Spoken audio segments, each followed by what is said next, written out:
Hi there. Thanks for joining me tonight. Well, we covered up to chapter 2, I think, and I decided that I'm going to try to read chapter 3 of the CAIB. I think that's going to be the next one for our assignment at work. We're reviewing the CAIB. I'm looking at it now. There's a lot to read here, but it looks very interesting about the wing and everything. It's a sad thing, what happened with Columbia. I just wish we would have tried to save them.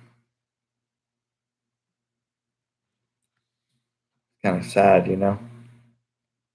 Anyways, yeah, I was only out there. I had been out there about, I guess, about 2 years when this happened, and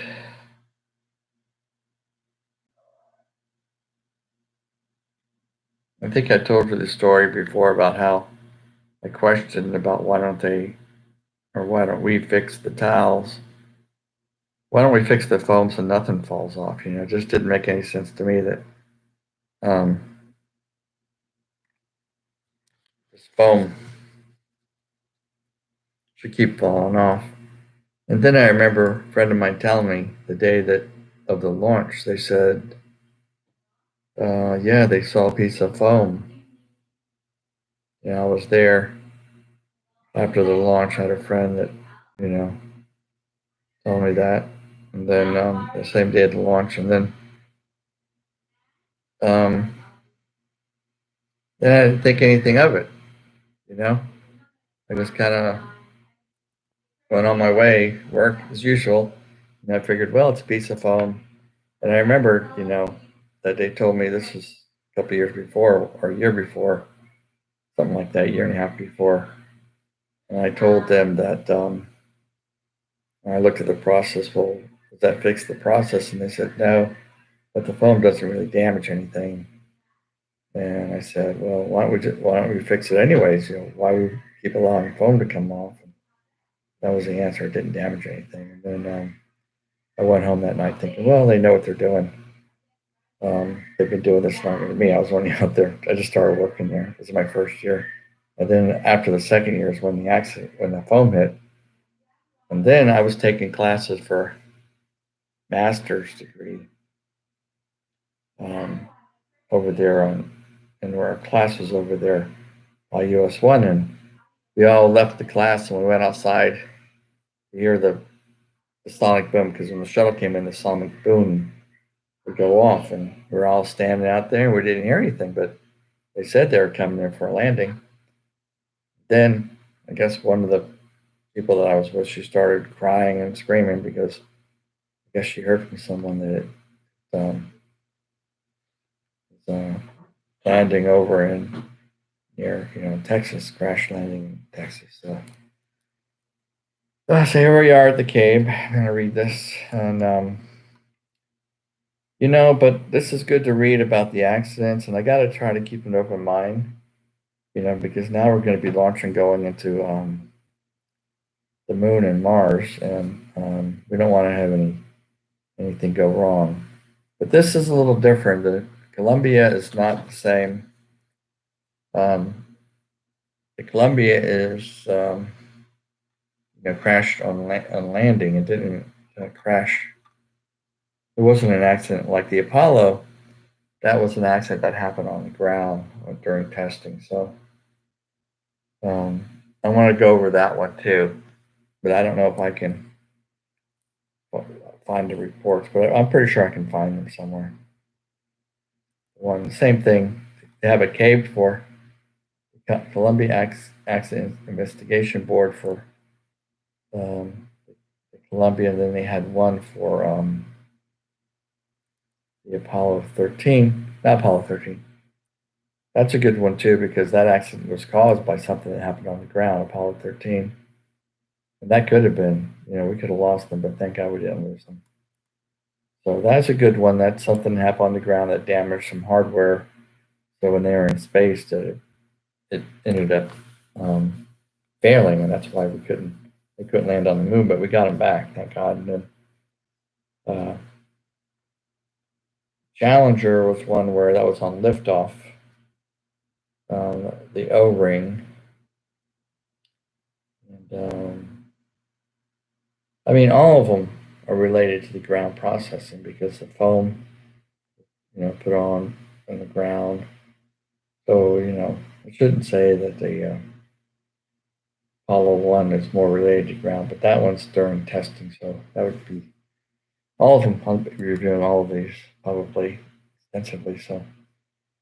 So one of the central purposes of this investigation, this is Chapter 3 of the CAIB, like those for other kinds of accidents, was to identify the chain of circumstances that caused the Columbia accident.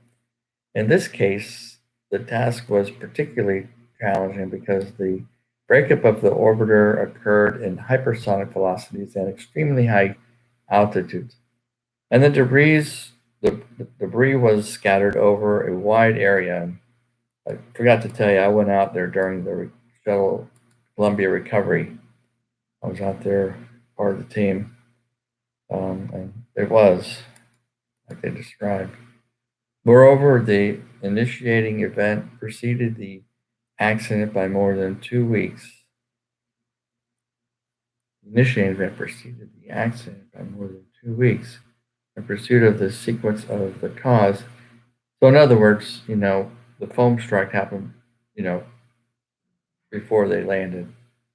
So, in pursuit of this sequence of the cause, the investigators developed a broad array of information sources. Evidence was derived from film and video of the launch, radar images of Columbia on orbit, and amateur video of debris shedding during the in-flight breakup.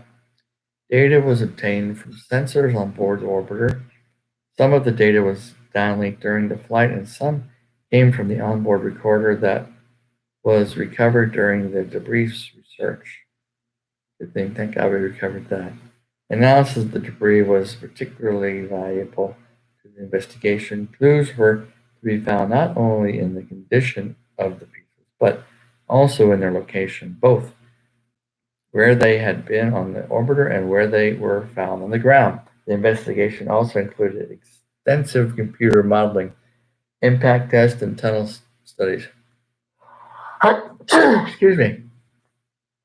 And other analytical techniques. Each of these avenues of inquiry is described in this chapter, Chapter 3 of the CAIB. Because it became evident that the key event in the chain leading to the accident involved the external tank and one of the orbiter's wings, the chapter includes a study of these two structures. The understanding of the accident's physical cause that emerged from the investigation is summarized in the statement at the beginning of the chapter. Included in the chapter are the findings and recommendations of the Columbia Accident Investigation Board that are based on the examination of physical evidence. The physical cause is 3.1 of the loss of Columbia and its crew was a breach in the thermal protection system, on the leading edge of the left wing. The breach was initiated by a piece of insulating foam that separated from the left bipod ramp of the external tank and struck the wing in the vicinity of the lower half reinforced carbon panel 81.9 seconds after launch. Panel 8 at 81.9 seconds after launch have no relationship.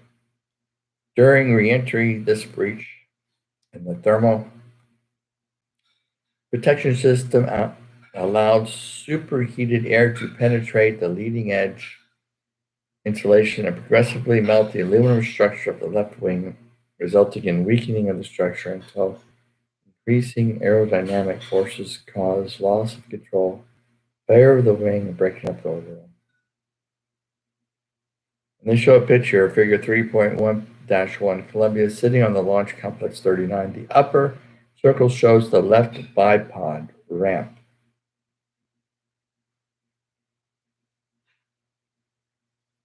On the forward attach point, while the lower circle is around RCC panel 8 left. So, yeah, I could see how something could fall up there and hit that.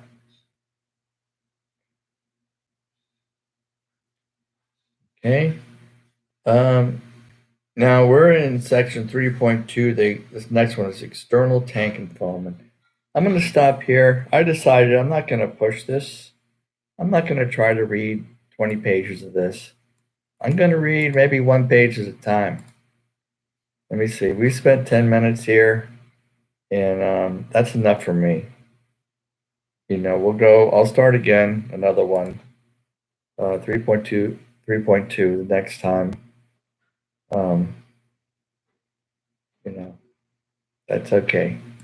So that's kind of the introduction, and then we'll go through the next section, and we'll see how it does. If I feel like reading more that time, I'll read more, or I'll read less. But we're going through this journey to understand what happened so we can try to avoid these things from happening in the future. We're going to spend a lot of time on these accidents. I'll bring in different other types of materials after I go over the CAIB. We'll watch videos and continue to, whatever videos I can find on YouTube about it, and we'll review those videos together and critique it. We'll do the same thing for Apollo 1 and Apollo 13, and also for Challenger accident. And we're also going to look into other types of accidents. We'll look into many different types of accidents so we can get a better understanding of how these things happen, so we can help to prevent this from happening in the future. So just if you need something, just pray to God and ask for it, and ask in Jesus' name, and God will do it for you. That's what Jesus said. And do what Jesus told you to do, and you'll be okay. Just want to add that there, because sometimes, I'm thinking, wow, why am I reading the CAIB? I should be reading the Bible. But, at least if I add a little bit about what Jesus said, then, it's value added. So, okay. I'm serious about that. It is value added, but I wish I'd be reading more, but I do the Bible sermons, so you can watch the Bible sermons too. It's on the same channel. God bless you. I love you, and have a good night.